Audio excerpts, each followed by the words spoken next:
अस्सलाम वालेकुम dear viewers, police jobs info YouTube channel में एक बार फिर से आप सबको खुशामदीद कहते हैं। ये वीडियो जो है ये भी जेल पुलिस से मुतल्लिक है। इस वीडियो में हम बात करेंगे कि किन कैंडिडेट की सिलेक्शन जेल पुलिस में आसानी के साथ हो जाएगी और किन कैंडिडेट को जो है थोड़ी मुश्किलात का सामना करना पड़ेगा, यानी कि उनके जो चांसेस हैं वो थोड़े कम हैं, और कौन से कैंडिडेट हैं जो आसानी जिनके बहुत ज्यादा चांसेस हैं कि वो जेल पुलिस में सिलेक्ट हो जाएंगे। काफी कैंडिडेट जो है वो व्हाट्सएप पर SMS करके व्हाट्सएप ग्रुप से यानी कि हमें SMS कर रहे हैं कि जी हमारे जो है 50 नंबर है, हमारे 60 नंबर है, मेरा A ग्रेड है, मेरा B ग्रेड है, क्या मैं सिलेक्ट हो जाऊंगा, क्या मेरे चांसेस हैं। और इसी तरह फेसबुक पर भी जो है काफी पोस्ट जो है, काफी लोगों के सवाल जो हैं लड़कों के वो देखने को मिले हैं कि जी मेरे CTS में 55 नंबर है, मेरे 60 नंबर है, मेरे 65 नंबर है, जी मेरे 40 नंबर है, क्या मेरे चांसेस हैं, मेरा B ग्रेड है, मेरा C ग्रेड है, मेरा A ग्रेड है।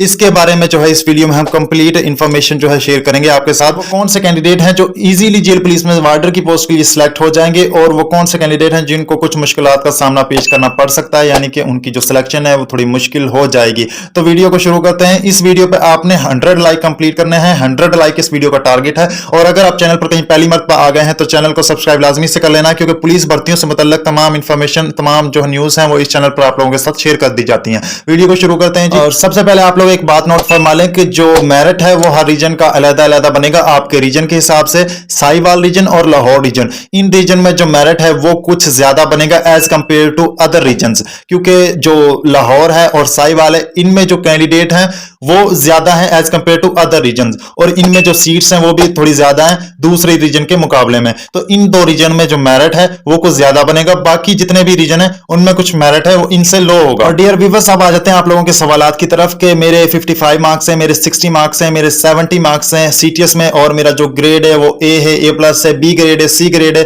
क्या मैं सिलेक्ट हो जाऊंगा, मेरे कितने चांसेस हैं। तो गौर से और तवज्जो से सुन ले और वीडियो को मुकम्मल देखना है, आपको जो है इंशाल्लाह समझ में आ जाएगी आप सिलेक्ट हैं या नहीं है। डियर व्यूअर्स, अगर तो आपके जो CTS में मार्क्स हैं वो 50+ हैं, अगर किसी कैंडिडेट के 50+ मार्क्स हैं और जो उसका मैट्रिक में ग्रेड है वो A है या A+ है, ठीक है, तो बहुत ज्यादा चांसेस हैं आपके, यानी कि।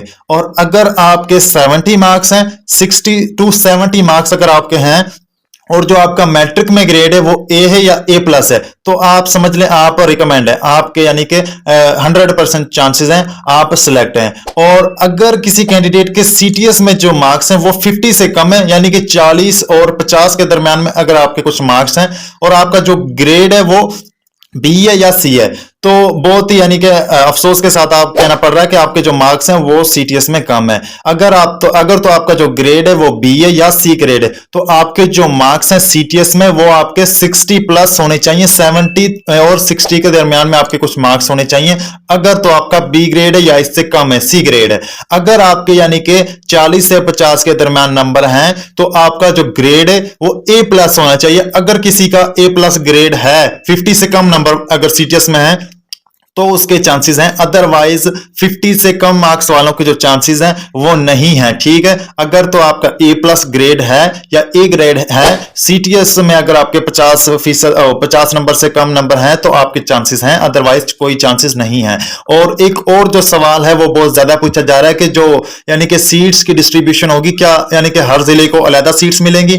ऐसा नहीं होगा, ठीक है ना। आपने अप्लाई किया था रीजन बेस पे, ठीक है ना, यानी कि एक रीजन में 4 से 5 डिस्ट्रिक्ट थे या इससे ज्यादा थे या कम थे, तो रीजन पे एक रीजन 7 रीजन है टोटल पंजाब में जो है, उन पे जो है वैकेंसीज आई हुई हैं, और उन्हीं यानी कि रीजन बेस पे आपका जो है मेरिट बनेगा, फाइनल मेरिट। अब यानी कि इससे कोई फर्क नहीं पड़ता आपका जो तल्लक है वो किस जिले से है, क्योंकि भर्ती जो है वो रीजन बेस पे होनी है, ठीक है। और इंटरव्यू के बारे में कुछ बात कर लेते हैं कि इंटरव्यू अभी तक क्यों लेट हो चुका है इतना। जो पहला शेड्यूल आया था, यानी कि जिसके मुताबिक आपका रिटन टेस्ट 13 अगस्त को था और जो आपका इंटरव्यू था वो 23 अगस्त से शुरू हो रहा था, जो कि बाद में कैंसिल हो गया था शेड्यूल। उसके मुताबिक अगर हम देखें तो आपका रिटन टेस्ट के ठीक 10 दिन बाद आपका इंटरव्यू हो जाना था, ठीक है ना। अब जो नया शेड्यूल आया 20 अगस्त को आपका जो है रिटन टेस्ट कंडक्ट करवाया गया CTS के थ्रू, और जो आपका उसके मुताबिक अगर हम देखें तो आपका जो इंटरव्यू है वो 30 अगस्त को कंडक्ट हो जाना चाहिए था। इसकी जो लेट होने की वजह है वो ये बनी है कि CTS ने जो है वो पेपर लीक कर दिया। जाहिर सी बात है, ये जो एजेंसीज वगैरह होती हैं कुछ अफसरान होते हैं पैसे वगैरह रिश्वत वगैरह लेके जो है पेपर लीक कर देते हैं, और अगर किसी को पेपर मिल जाए जाहिर सी बात है वो खुद अपने तक ही इसको महदूद नहीं रखता, वो अपने दोस्तों के साथ भी शेयर कर देता है, फिर दोस्तों के आगे दोस्त होते हैं तो उधर भी शेयर हो जाता है। ठीक है ना। लड़कों के आ चुके हैं 80+ मार्क्स, जो कि सीटीएस ने एक्सपेक्ट नहीं किया था। यानी कि कुछ आपने देखा होगा टेस्ट में जो एमसीक्यूज थे वो कुछ इस तरह के थे, मतलब उनका यानी कि आप कुछ भी कह लें, आप तुक्का ही लगा सकते थे, आपको नहीं पता था। ठीक है ना।